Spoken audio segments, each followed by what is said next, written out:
এখন আমাদের মাঝে কথা বলবেন লাকি সিগারেট খোর আফজল আলী। আমি প্রধানমন্ত্রী বলডুঙ্গা, প্রধানমন্ত্রী না প্রধান উপদেষ্টা। প্রধান উপদেষ্টা ডক্টর মোহাম্মদ ইউনূসকে হুঁশিয়ারি দিয়ে বলতে চাই, একদিনের মধ্যে লাকি সিগারেট 12 টাকা থেকে 10 টাকা করা হোক।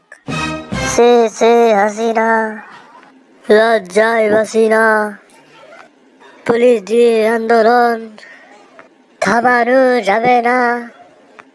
সে হাসিনা, লজ্জায় বাসিনা। এই মুহূর্তে আমাদের মাঝে কথা বলবে ডারবি খুর কাশেম আলী। আমি ডারবি খুরদের উদ্দেশ্যে একটি কথাই বলতে চাই, আমাদের এক দফা এক দাবি, ডারবি 5 টাকা 5 টাকা।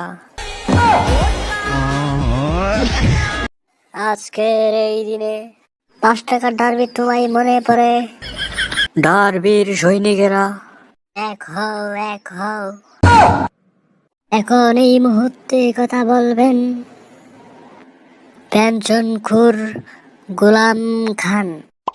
আজ পেনশন সিগারেট খেয়েছি বলে রাজপ্রাসাদ থেকে মাটির ঘরে।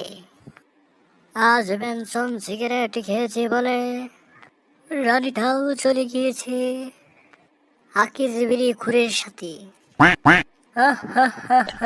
তবুও বাড়িয়ে দিচ্ছে পেনশন সিগারেটের দাম। এই মুহূর্তে আমাদের মাঝে কথা বলবেন মোহিনী বিড়ি খুর আমার চাচা মিস্টার জমির খান। আর কিছু বলার নেই, তবুও আমি কিছু কথা বলবো। তোমরা সিগারেটের আন্দোলনে পুলিশের হাতে মরার চেয়ে মোহিনী বিড়ি খেয়ে প্রাণ বাঁচাও।